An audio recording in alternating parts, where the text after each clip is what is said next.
Study. You would spend 90 extra days in jail in a private prison. A new study suggests that private prisons hold prisoners for a longer period of time, wasting the cost savings that private prisons are supposed to provide over public ones. Private prisons in Mississippi tend to hold prisoners 90 days longer than public ones. The extra days eat up half of the expected cost savings of a private prison. The study leaves several open questions, such as what effect these extra days have on recidivism rates. The United States of America, land of the free, is home to 5% of the world's population but 25% of its prisoners. The cost of having so many people in the penal system adds up to $80 billion per year, more than 3 times the budget for NASA. This massive system exploded in size relatively recently, with the prison population increasing by 6-fold in the last 4 decades. 10% of these prisoners are kept in private prisons, which are owned and operated for the sake of profit by contractors. In theory, these operations cost less than public prisons and jails, and states can save money by contracting them to incarcerate people. They have a long history in the United States and are used in many other countries as well. However, despite the pervasiveness of private contractors in the American prison system, there is not much research into how well they live up to their promise to provide similar services at a lower cost to the state.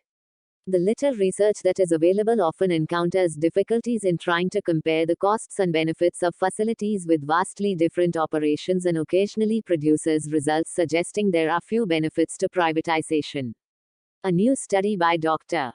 Anita Mukherjee and published in the American Economic Journal, Economic Policy joins the debate with a robust consideration of the costs and benefits of private prisons. Its findings suggest that some private prisons keep people incarcerated longer and save less money than advertised.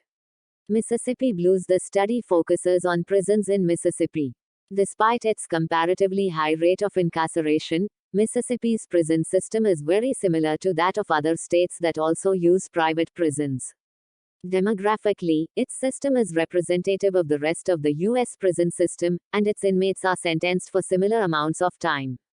The state attempts to get the most out of its privatization efforts, as a 1994 law requires all contracts for private prisons in Mississippi to provide at least a 10% cost savings over public prisons while providing similar services. As a result, the state seeks to maximize its savings by sending prisoners to private institutions first if space is available. While public and private prisons in Mississippi are quite similar, there are a few differences that allow for the possibility of cost savings by private operators, not the least of which is that the guards are paid 30% less and have fewer benefits than their publicly employed counterparts. The results of privatization. The graph depicts the likelihood of release for public, dotted line, vs private, solid line, prison inmates. At every level of time served, public prisoners were more likely to be released than private prisoners. Dr. Anita Mukherjee. The study relied on administrative records of the Mississippi prison system between 1996 and 2013.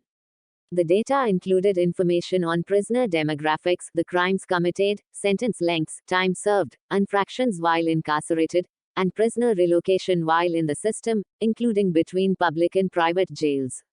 For this study, the sample examined was limited to those serving between 1 and 6 years and those who served at least a quarter of their sentence. This created a primary sample of 26,563 bookings. Analysis revealed that prisoners in private prisons were behind bars for 4 to 7% longer than those in public prisons, which translates to roughly 85 to 90 extra days per prisoner.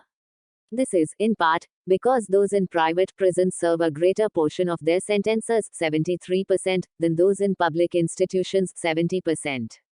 This in turn might be due to the much higher infraction rate in private prisons compared to public ones.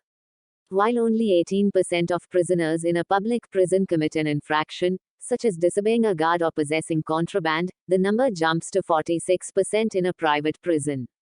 Infractions can reduce the probability of early release or cause time to be added to a sentence.